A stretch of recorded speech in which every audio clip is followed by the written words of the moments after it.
Assalamualaikum warahmatullahi wabarakatuh. Waalaikumsalam warahmatullahi wabarakatuh. Alhamdulillah wassalatu wassalamu ala sayyidina Rasulillah sayyidina wa maulana Muhammad ibn Abdullah wa ala alihi wa sahbihi wa mawalah. La haula wa la quwwata illa billah, amma ba'du. Bapak-bapak, ibu-ibu, saudara-saudara kaum muslimin rahimakumullah. Sudah menjadi keyakinan dalam kehidupan kita bahwa segala yang ada permulaannya tentu akan ada penghabisannya. Setiap yang punya awal mesti akan punya akhir. Tidak ada keabadian dalam kehidupan dunia ini. Semuanya datang dan pergi silih berganti, berubah oleh pergeseran masa dan pertukaran waktu. Demikianlah kalau kita mau merenungi kehidupan dari alam di sekitar kita. Sejak dari kehidupan tumbuh-tumbuhan, binatang, sampai kepada kehidupan kita, makhluk bernama manusia. Lihatlah kita manusia misalnya. Dimulai sejak kita terlahir ke alam ini, keluar dari alam rahim ibu, menjadi bayi yang merah tidak berdaya, untuk kemudian berangsur meningkat menjadi anak-anak.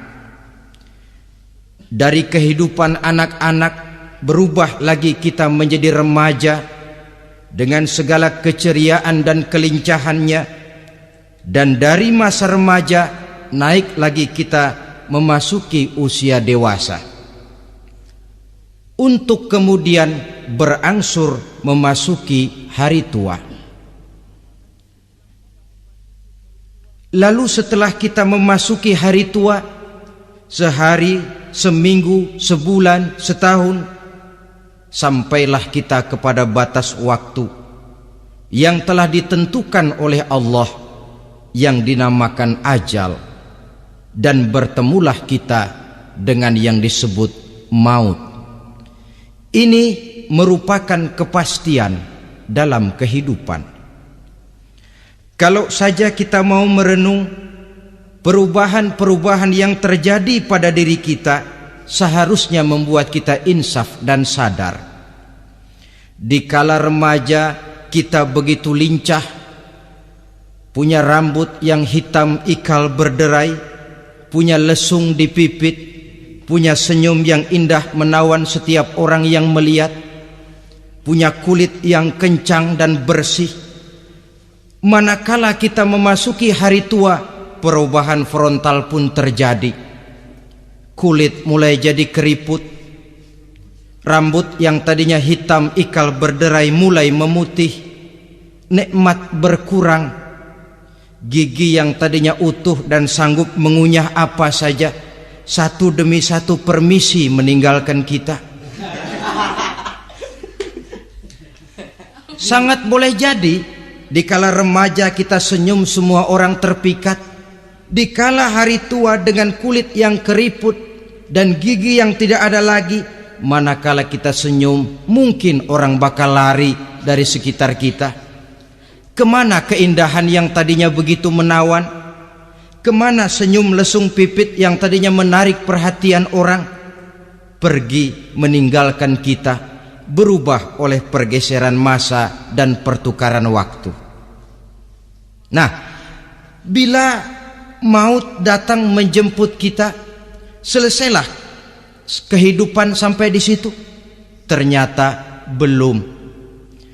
Kalau lahir merupakan perpindahan hidup dari alam rahim ke alam dunia, maka mati hakikatnya merupakan perpindahan hidup dari alam dunia ini ke alam kehidupan yang berikutnya, yang dinamakan dengan alam barzah.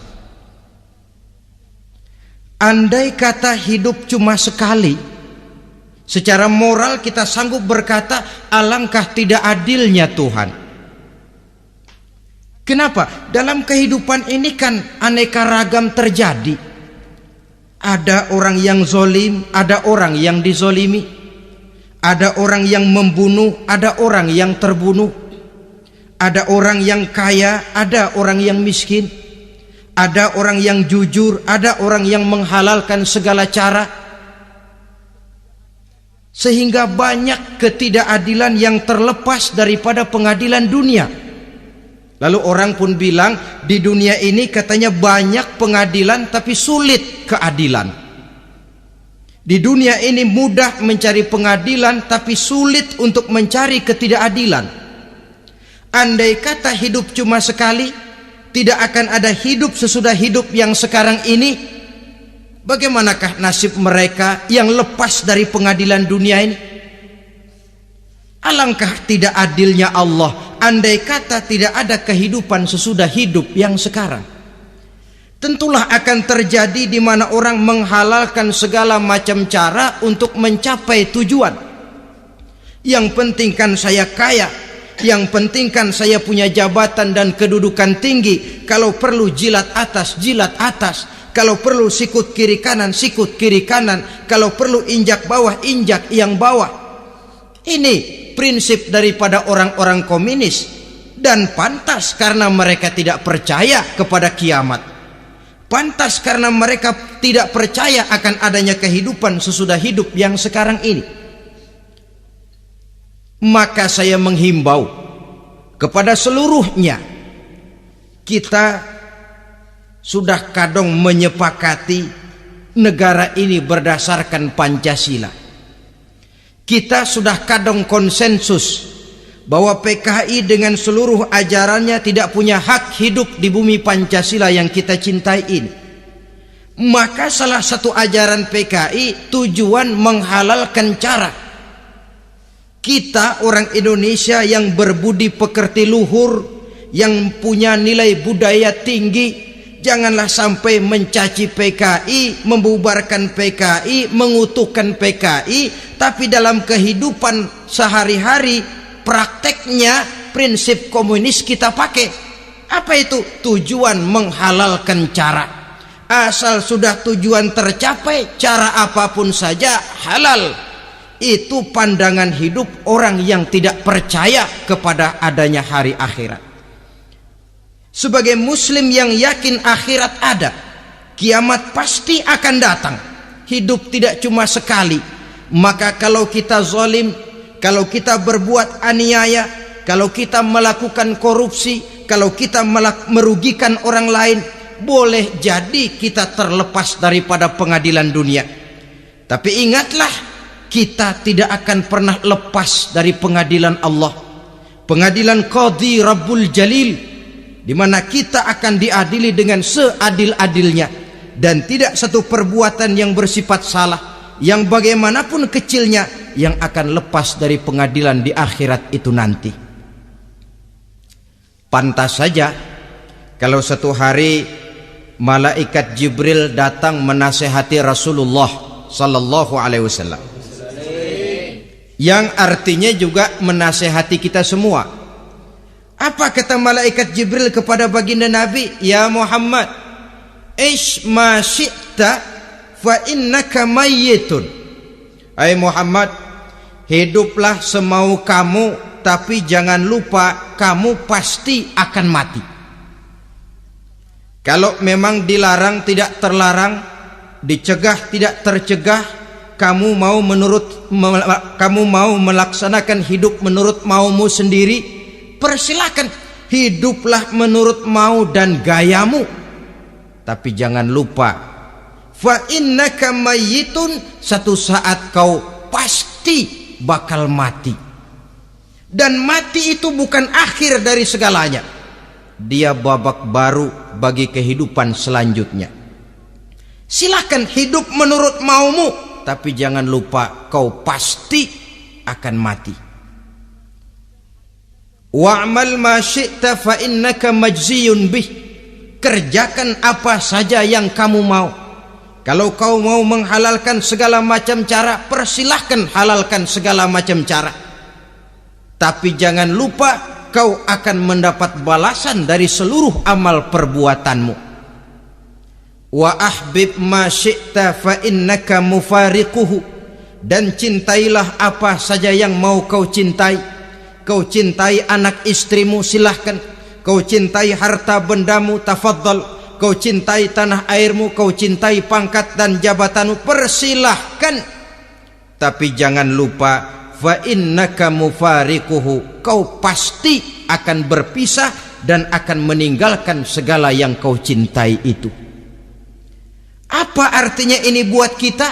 Ternyata sesudah maut datang menjemput kita, ada kehidupan sesudah hidup yang sekarang ini. Ini yang mendorong kita untuk dalam kehidupan di dunia ini tidak melakukan prinsip saenake dewe, semaunya sendiri saja, asal perut kenyang, asal pangkat tinggi, asal harta dapat. Masa bodoh dengan merugikan orang lain, masa bodoh dengan menipu orang lain. Iku jenenge saenake dewe. Muslim tidak diajarkan. Ingat manusia, setelah kau mati, setelah kiamat datang, kau akan dibangkitkan, kau akan dimintakan pertanggungan jawab tentang kehidupan yang sekarang ini. Saudara hadirin, oleh sebab itu kalau kita bicara soal kiamat, soal akhirat, ini memang masalah yang gaib, yang sepenuhnya tidak bisa dicernakkan dengan kemampuan penalaran intelektual. Dasar di dalam membicarakan ini tidak lain adalah iman kita kepada Allah Subhanahu wa ta'ala. Bukan cuma zaman sekarang, dari zamannya Nabi.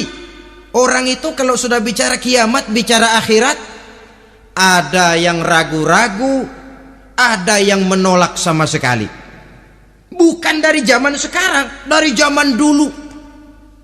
Pernah kok satu saat Rasulullah itu dakwah, menceritakan, saudara-saudara, akan terjadi kiamat di mana Allah akan membangkitkan manusia dari kuburnya untuk memintakan pertanggungan jawab. Ini dalam dakwahnya Nabi pidato macam itu. Apa reaksi orang? Yang beriman ya mantap, tapi yang tidak beriman, bajingan-bajingan Quraisy ini, mereka bertepuk tangan, mengejek, mencaci. Malahan ini yang luar biasa, ada dua orang kafir namanya Ubay bin Ka'ab dan Al-As bin Wa'il. Mendengar pidato macam ini, mereka buru-buru pulang ke rumah. Ngapain? Ngambil pacul. Lalu berangkat nyari kuburan tua. Dia gali itu kuburan, tulang-tulangnya diangkut, dibawa ke depan Nabi. Ya Muhammad, tulang-tulang yang udah hancur begini, siapa yang bisa ngidupin lagi? Yang macam-macam aja kamu Muhammad, nggak rasional, nggak masuk akal. Allah menjawab. Apa kata Allah? Wa daraba lana mathalan wa nasiya khalqah. Qala man yuhyil 'izama wa hiya ramim. Qul yuhyiha alladhi ansha'aha awwala marrah wa huwa bikulli khalqin 'alim. Mereka memberikan perumpamaan kepada kami, kata Allah. Mereka melupakan asal kejadiannya. Mereka bertanya, siapa yang sanggup menghidupkan tulang belulang yang sudah hancur kayak begini? Qul yuhyiha allazi ansha'aha awwala marrah.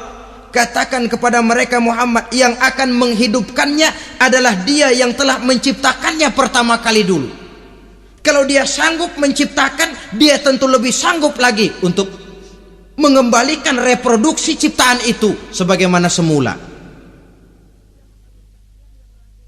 Yang paling kasihan yang ragu-ragu. Akhirat itu ada apa enggak sih? Kiamat itu ada apa enggak sih?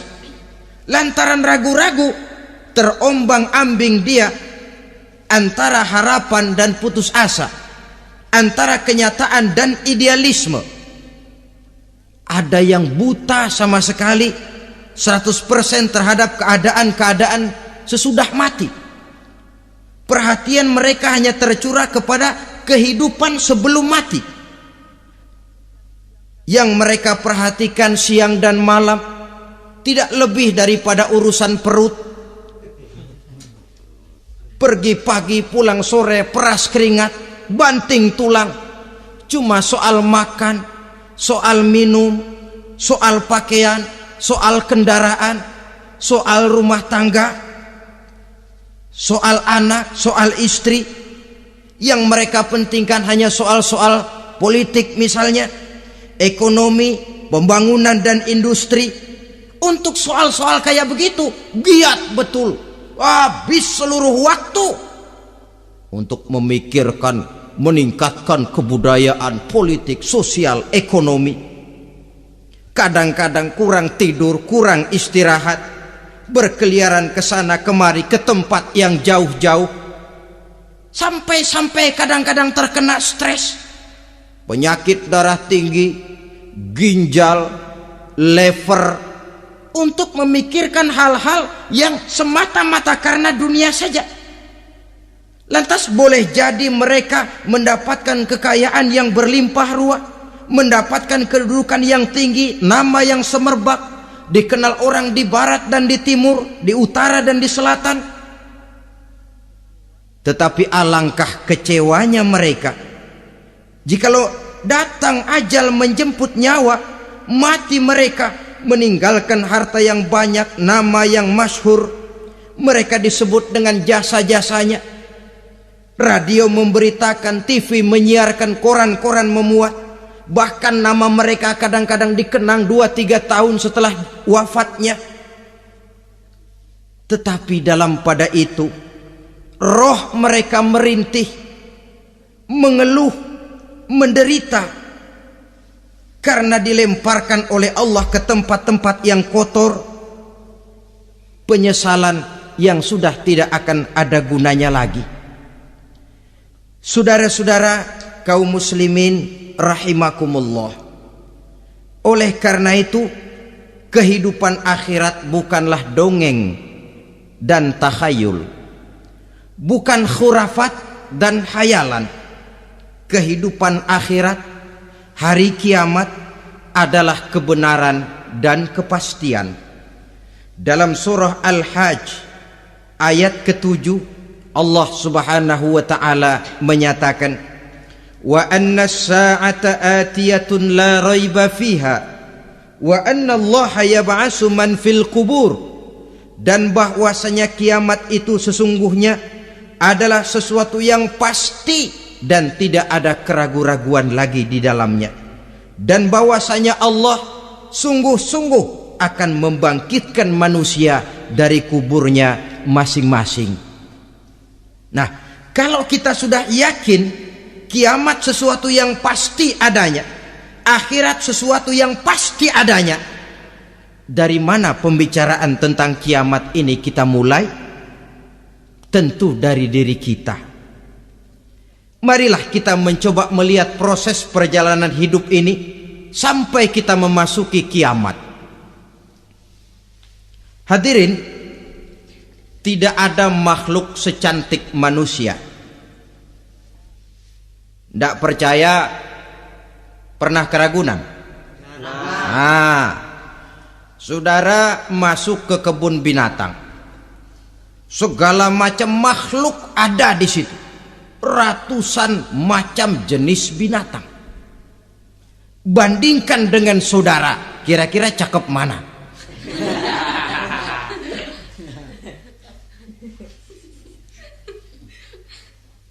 Dari seluruh makhluk yang diciptakan Allah itu, manusia fi ahsani taqwim, dalam bentuk yang paling sempurna, sejak susunan biologis sampai kemampuan berpikir. Biologis kita, ya Allah, diciptakan kita begini rupa, diberikan 2 kaki untuk berjalan, 2 tangan untuk bekerja, diberikan 2 mata, dua-duanya di depan. Pernah saudara mikir kalau mata kita yang satu di depan, yang satu di belakang? Rasanya nggak laku kacamata itu.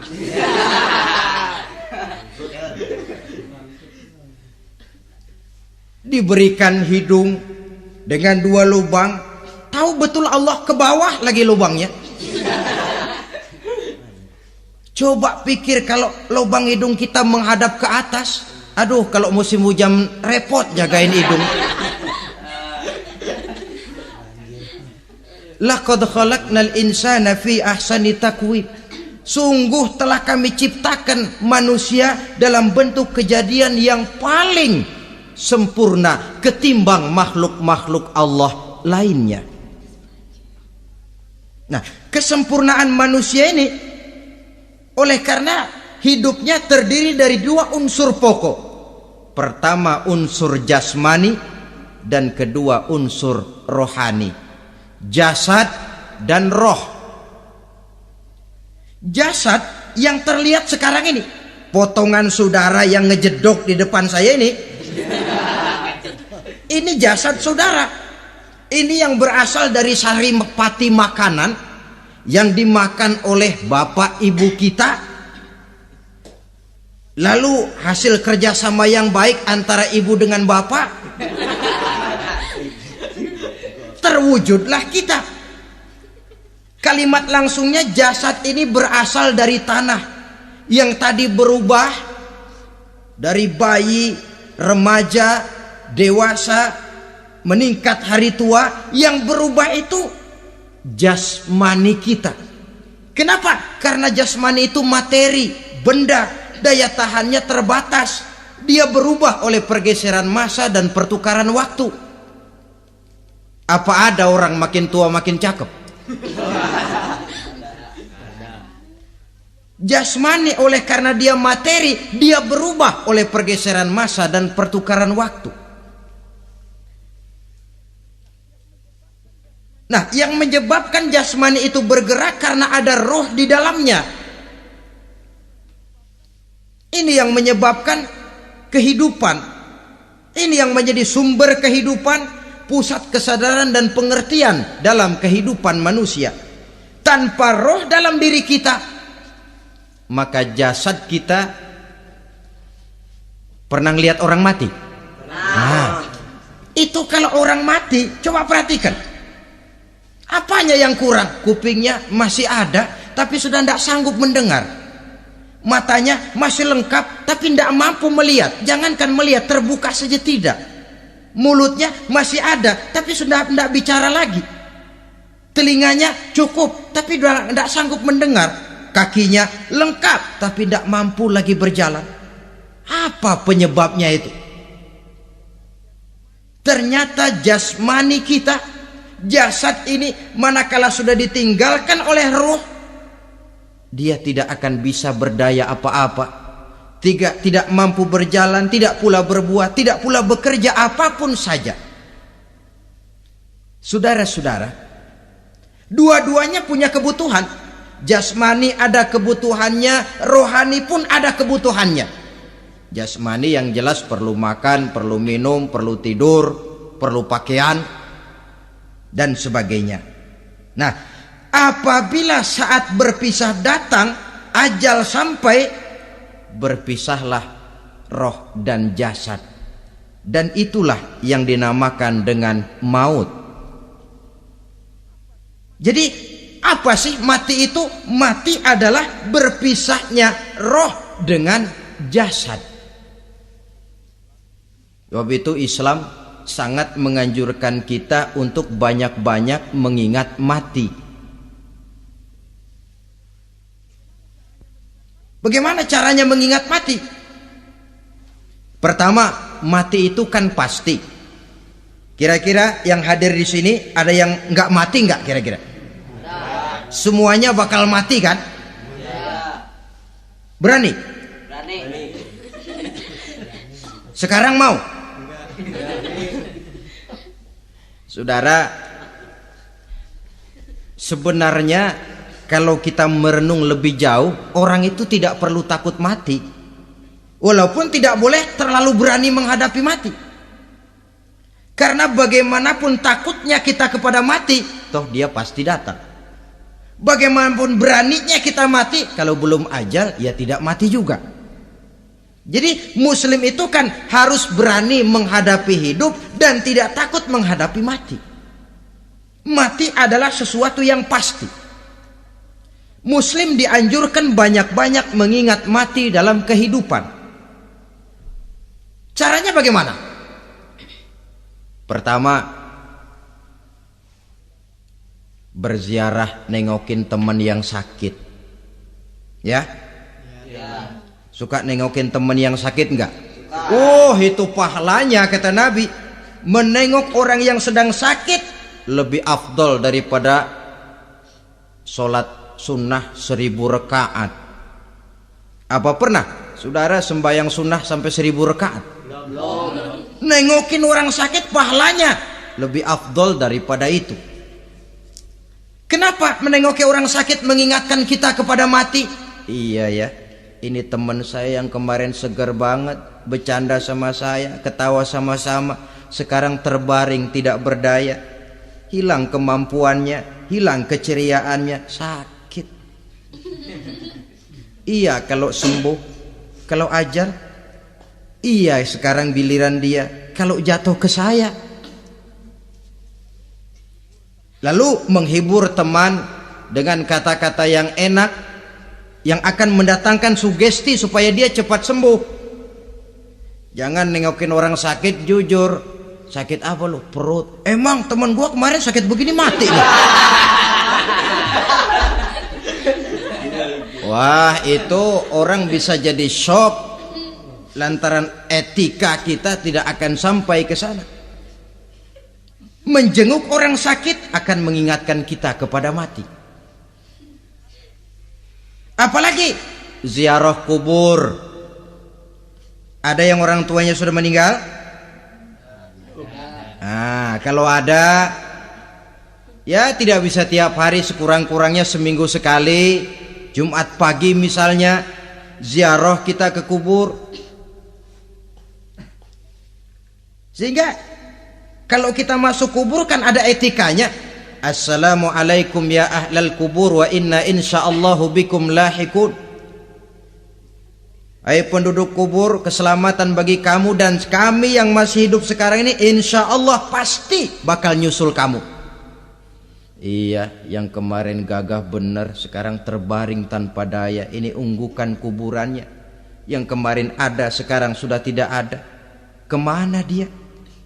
Kami satu saat pasti akan begini. Ingat mati. Lalu apalagi yang bisa membuat kita ingat kepada mati? Mengawal jenazah. Bukankah sangat dianjurkan oleh agama? Bahkan kalau bisa sejak mengurusnya, memandikannya, mengkafankannya, menyolatkannya untuk kemudian mengantarnya ke kubur. Hari ini saya antar dia ke kubur, besok boleh jadi saya yang diantar orang. Hari ini saya solatkan dia, besok boleh jadi saya yang disolatkan orang. Hari ini saya masukkan dia ke liang lahat, besok mungkin giliran saya dimasukkan orang ke liang lahat. Ingat mati, tumbuh kesadaran. Lalu daya positifnya dalam kehidupan apa? Nah, saudara-saudara hadirin, orang yang mengingat mati bukan lantas menjadi lemah dalam kehidupan, menjadi putus asa, sedikit semangat, terbentur kesulitan, mudah frustasi. Bukan itu tujuannya kita diperintah mengingat mati. Jelasnya Islam menganjurkan kita untuk mengingat mati guna maksud-maksud yang positif, supaya orang lalu sadar hidup ini cuma sebentar. Maka mumpung hidup, nah ini mumpung, tapi mumpung yang baik. Mumpung hidup, maka hidup yang singkat ini harus saya pergunakan dengan sebaik-baiknya, melakukan kebajikan yang sebanyak-banyaknya, menjauhkan rasa malas, menunggu keajaiban yang datang dari langit, berleha-leha, bermain-main, sementara maut kalau dia datang tidak pernah main-main. Pantas kalau seorang penyair bernama Syauqi memesankan tazawwad bittaqwa fa innaka la tadri iza hanna al-lailu hal ta'ishu ila al-fajri kam min sahihin mata min ghairi illatin wa kam min alilin 'asha hinan min ad-dahri. Persiapkan dirimu dengan takwa, sebab kamu tidak tahu apabila malam datang kamu masih bisa hidup apa enggak besok pagi. Apa ada jaminan saudara yang kumpul di depan saya malam ini besok masih bisa hidup? Tidak. Ada jaminan? Tidak. Tidak ada sama sekali. Kam min sahihin mata min ghairi illatin. Berapa banyak orang sehat mati nggak pakai sakit lagi. Sebabnya kadang-kadang ringan saja. Ada yang cuma jatuh di kamar mandi mati. Ada yang cuma ketiban pensil. Iya, kalau ketiban pensil 3 peti masa nggak mati. Ta'addadatil asbab wal mautu wahid. Sebabnya boleh jadi macam-macam, tapi mati satu juga, yaitu mati. Dia seperti kelapa yang terlalu tua jatuh ke bawah, yang kembang baru keluar pun jatuh ke bawah. Itulah mati.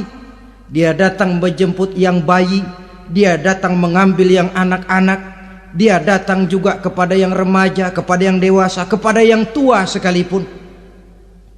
Jangan yang remaja lalu berpikir, gua rasanya masih jauh banget mau mati. Ini sesuatu yang pasti yang kita tidak pernah diberitahu kapannya. Kalau dikasih tahu kapannya kan kita bisa, umpama malaikat maut datang ke rumah saya, saudara Zainuddin kau mati 80 tahun lagi. Wah, saya kan berhitung, masih lama, poya-poya aja dulu Tapi ini tidak pernah diberitahu kepada kita. Lantaran tidak diberitahu itulah kita perlu bersiap-siap dengan selalu mengingat-ingat mati yang mendorong kita untuk berbuat positif. Satu contoh peringatan mati yang mendatangkan positif pada peristiwa ketika turun perintah hijrah. Ketika di Mekah sudah terpepet turun perintah hijrah. Ini sahabat yang berangkat hijrah, jangan dikira semua bulat hati. Ada yang mikir, kalau saya hijrah berangkat dari Mekah ke Madinah, nanti di tengah jalan dicegat oleh kafir Quraisy lalu dibunuh, mati saya. Takut mati. Allah peringatkan, kullu nafsin za'iqatul maut. Kamu disuruh hijrah saja takut mati, padahal kamu tahu semua yang hidup bakalan mati. Diam saja di Mekah mati, hijrah ke Madinah pun akan mati. Mendengar ayat ini, Sayyidina Umar bin Khattab seperti dibakar semangatnya. Kalau sebagian sahabat hijrah sembunyi-sembunyi, beliau mau hijrah itu malah bajingan Quraisy dikumpulkan dekat Ka'bah. Pidato, ya ma'syarah Quraisy, dedengkot Quraisy, dengerin. Besok pagi yang namanya Umar bin Khattab mau hijrah dari Mekah ke Madinah. Siapa yang kepengen kepalanya berpisah dengan badannya, persilahkan cegat Umar di jalanan. Besok dengan tenang dia berangkat hijrah, gak ada yang berani nyegat. Tuh Quraisy juga barangkali mikir, gue ngapain nyegat penyakit. Begitu ingat mati, timbul semangat juang, timbul semangat berbuat. Ini ingat mati yang positif, bukan yang melemahkan semangat. Dah jangan kerja rajin-rajin dah, lu bakalan mati. Ini ingat mati yang salah pasang. Ingat mati seharusnya mendorong manusia untuk berbuat lebih tekun. Allah memberikan peringatan, qul innal mauta allazi tafirruna minhu fa innahu mulaqikum. Katakan, maut yang kamu akan melarikan diri daripadanya, yang kamu takuti benar dia pasti akan datang menjemput kamu. Saudara-saudara hadirin yang saya hormati, datangnya memang tidak kita harapkan yang namanya maut, Tapi sekali dia datang, tidak ada pintu tempat kita lari. Dia memang tidak pernah kita undang, tapi sekali dia datang mengetok pintu, kekuatan apa yang bisa menolak? Dia sebuah tanda seru dalam kehidupan. Apa yang menyebabkan orang takut mati? Pertama, barangkali karena dia tidak tahu bagaimana kehidupan sesudah mati. Alam kubur gelap, alam akhirat gelap, sehingga dia bingung. Lantaran bingung lalu jadi takut. Yang kedua, boleh jadi oleh bayangan-bayangan dosa yang pernah dia kerjakan di dunia ini. Kerjanya cuma menumpuk dosa. Dia gembira, bahagia, tertawa di atas tumpukan dosanya, merasa segan berpisah dengan seluruh kehidupan ini, sehingga boleh jadi maut adalah sesuatu yang ditakutkannya benar dalam kehidupan. Tapi bagaimanapun takutnya, tidak ada tempat lari dari dia. Dalam ayat lain Allah jelaskan, Ainama takunu yudrikumul mautu walau kuntum fi burujim musayyadah. Di mana saja kamu berada, dalam benteng yang paling tangguh sekalipun, maut pasti akan datang menjemput kamu. Nah, bagaimana caranya maut datang menjemput kita? Bila datang dia, sang malaikat pencabut nyawa, malaikat Israel namanya, hendak mengambil roh kita. Dalam suasana macam begitu, di akhir kehidupan dunia, dalam berhadapan dengan sakaratul maut, terbagilah manusia dalam dua bagian besar. Pertama, yang menghadapi sakaratul maut itu dengan husnul khatimah, baik di akhirnya, sehingga pada saat ruhnya berpisah dengan jasadnya, kelihatan dia seperti senyum, mukanya cerah. Bahkan sebelum itu boleh jadi dia sempat meninggalkan pesan-pesan yang baik. Ada yang sempat azan, ada yang sempat baca Quran. Pernah kan nemui orang yang mau mati seperti itu? Yang sempat azan, yang sempat baca Quran, yang sempat meninggalkan wasiat-wasiat yang baik. Sebab apa? Malaikat maut datang menjemput mereka juga dengan baik-baik. Dicabut ruhnya perlahan-lahan, tapi sungguh pun perlahan-lahan. Pedihnya, sakitnya tetap tiada tara.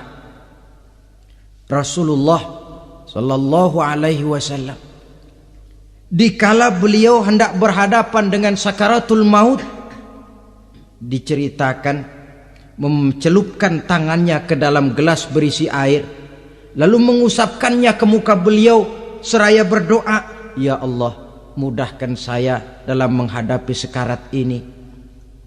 Beliau juga yang mengatakan bahwa sakitnya sakaratul maut sama dengan 300 kali bacokan pedang. Sehingga kita diajarkan doa. Di antara doa selamat itu kan ada, Allahumma hawwin alaina fi sakaratil maut. Ya Allah, mudahkan saya di dalam menghadapi sakaratul maut itu. Ketika ruh ini keluar dari jasad, mata masih mengikuti ruh itu.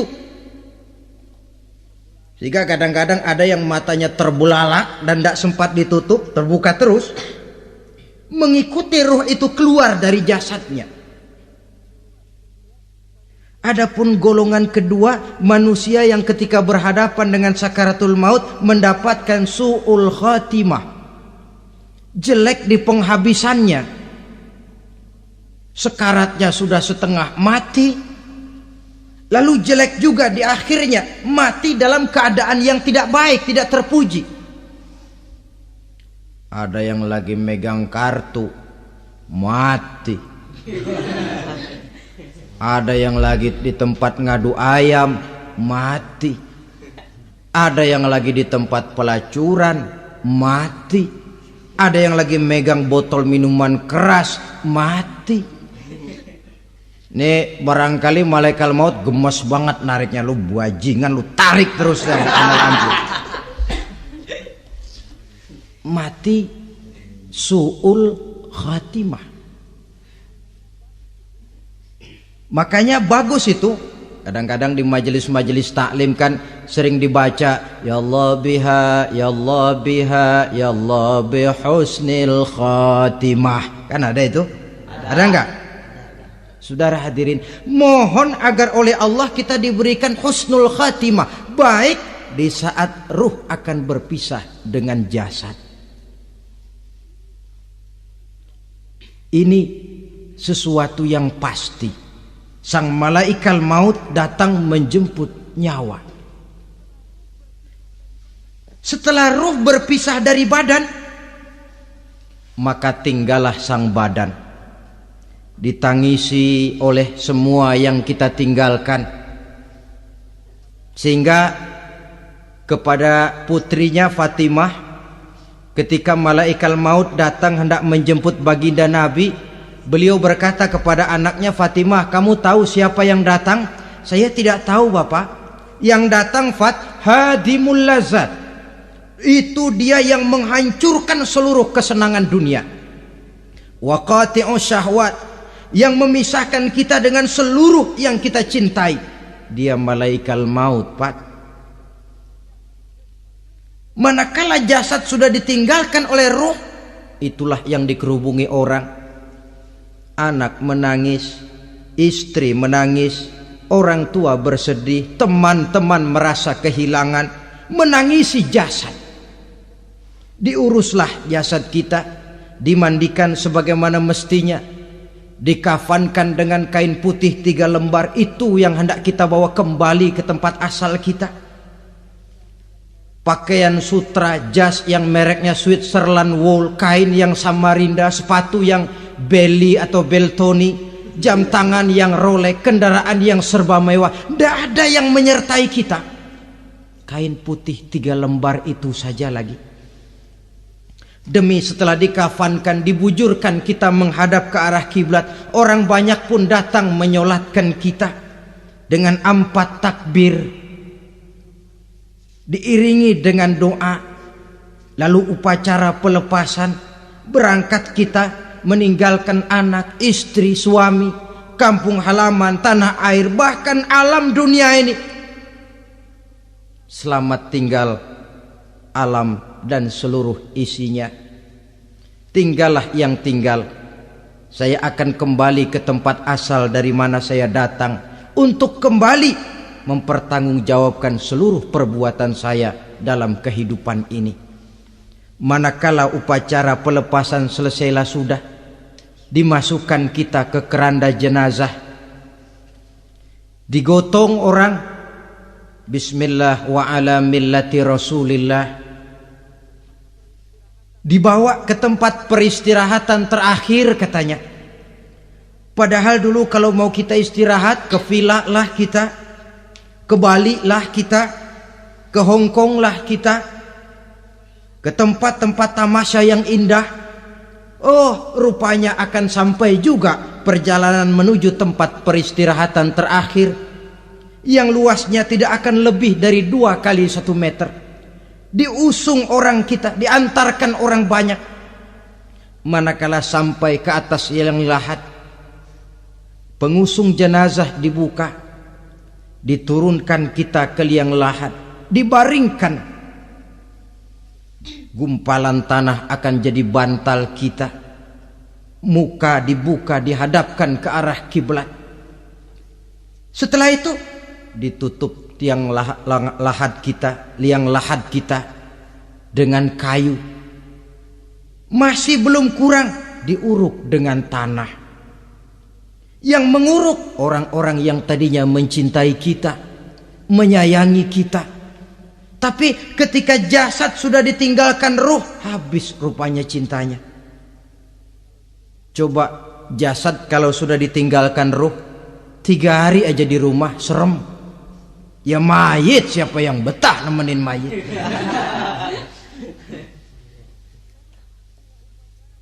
Lalu bila upacara pemakaman selesai, maka berusahalah semuanya.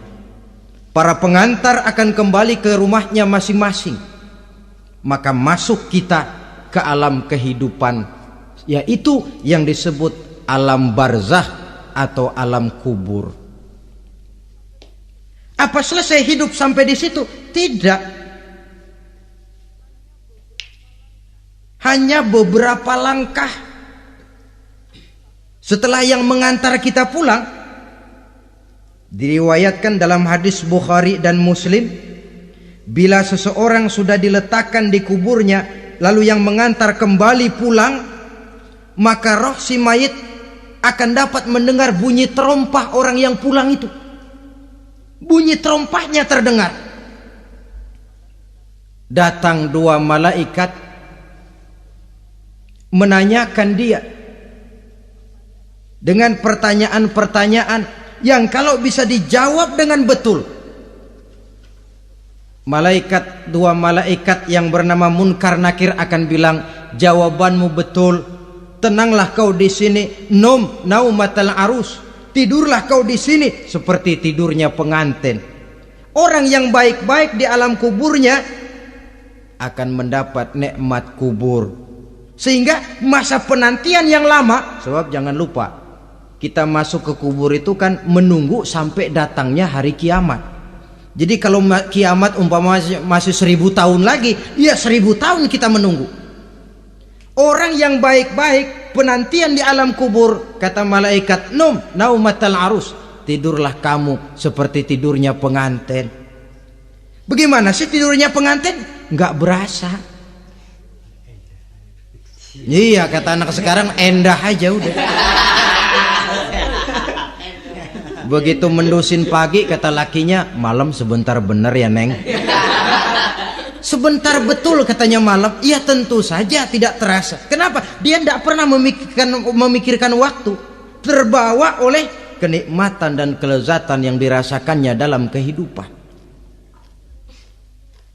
Tapi orang kafir, orang yang dosanya bertumpuk, tidak sanggup menjawab pertanyaan dua orang malaikat, maka dia akan mendapat azab di alam kuburnya terus menerus siang dan malam sampai datangnya hari kiamat.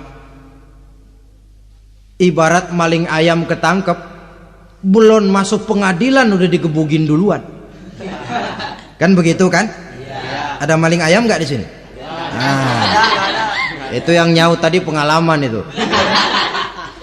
Di sidang belum divonis, belum digebugin babak belur. Saudara hadirin, maka alam kubur bisa merupakan raudhatun min riyadil jannah, taman di antara taman-taman surga, pun juga bisa merupakan hufratun min hufarin niran, menjadi liang daripada neraka. Ada lagi riwayat yang dari Imam Muslim yang diperoleh dari Zaid bin Sabit. Zaid bin Sabit cerita, satu hari kami bersama Rasulullah sallallahu alaihi wasallam berada dalam kebun kepunyaan Bani Najjar. Rasulullah sedang duduk di atas keledai. Tiba-tiba entah bagaimana itu keledai terkejut, kaget, berontak, hampir Rasulullah jatuh. Rasulullah kemudian bertanya, rupanya di kebun itu ada kuburan tua, 5 atau 4 kuburan. Rasulullah lalu bertanya, saudara-saudara ada yang tahu nggak ini kuburan siapa? Nggak ada ya Rasulullah. Memang kenapa? Ini penghuni kuburnya lagi disiksa oleh Allah. Andai kata boleh saya mohon kepada Allah supaya kamu dengar seperti yang saya dengar, andai kata saja kamu kuat mendengarnya, saya pasti akan berdoa. Tapi sayang, saya yakin kamu pasti tidak akan kuat mendengar mereka mendapat azab di kuburnya. Hadis sahih riwayat Imam Muslim dari Zaid bin Sabit. Kehidupan di alam barzakh. Pak, iya kalau yang matinya dikuburin. Lah kalau yang matinya diceburin ke laut, dibakar, di medan perang hilang, nggak ketahuan kemana jenazahnya. Saudara, hilang kek, dikubur kek, di dalam lautan direndam kek, itu kan cuma logika kita. Menurut Allah tidak ada perbedaan orang mati dikubur di dasar lautan atau dibakar sampai jadi abu atau gugur di medan perang tidak ketemu jenazahnya. Entah mereka tetap masuk ke alam barzah namanya. Jasad boleh hancur, tapi roh sebagai sumber kehidupan, pusat kesadaran dan pengertian, dia tetap ada, mengalami kebahagiaan dan kegembiraan atau mengalami kepedihan dan penderitaan, bergantung kepada amalan yang kita lakukan dalam kehidupan di dunia ini. Maka dalam Yasin tadi kan jelas, qul yuhyiha alladzi ansha'aha awwala marrah, yang menghidupkan mereka yang dikubur di dasar lautan, mereka yang dibakar sampai jadi abu, yang akan menghidupkan ialah Allah yang menciptakan mereka dulu pertama kalinya. Jadi kalau sudah ada aslinya, ya tentu tidak perlu contoh lagi, akan sangat mudah membuatnya. Orang tua kita, keluarga kita yang sudah berpulang, mereka di alam barzah sekarang ini bisa mendapat nikmat kubur, bisa mendapat azab kubur, bergantung amalan mereka dalam kehidupan di dunia ini.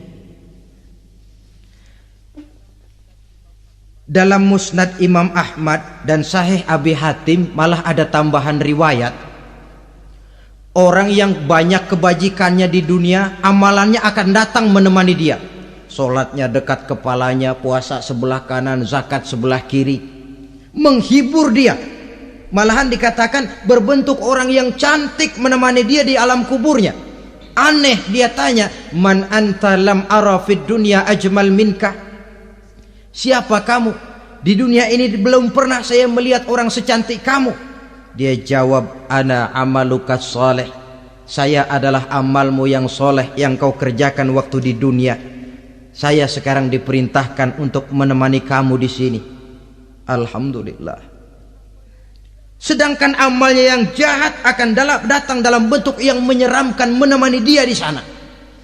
Bayangin deh, di kuburan ditemenin yang serem-serem. Sama juga di dunia. Di dunia, kalau kita di tempat gelap ditemenin orang cakep, enak nggak? Enak. Wah, pengalaman. Tapi coba bayangin, sudah tempatnya gelap, yang nemenin jelek nggak ketulungan, gerah kita. Nah, saudara hadirin yang saya hormati, lalu bagaimana tempat arwah-arwah yang sudah kembali menghadap Allah yang disebut mustaqarrul arwah itu? Macam-macam tingkatannya sesuai dengan profesi dan amalannya waktu di dunia. Ada roh-roh itu yang setelah pisah dengan jasad, artinya mati, ditempatkan di tempat yang disebut a'la iliyin, tempat yang tertinggi. Siapa ini? Arwahnya para nabi dan para rasul. Ini fi a'la iliyin, di tempat yang tertinggi. Arwahnya para nabi, arwahnya para rasul. Dan karena kita bukan nabi, bukan rasul, ya jangan mimpi dapat tempat fi a'la iliyin, kecuali kalau Allah menghendaki. Itu hak prerogatif Allah, tapi kan tidak adil kalau Allah melakukan itu. Ini kelompok roh-roh yang masuk golongan VIP. Wah, the first class. Para nabi, para rasul.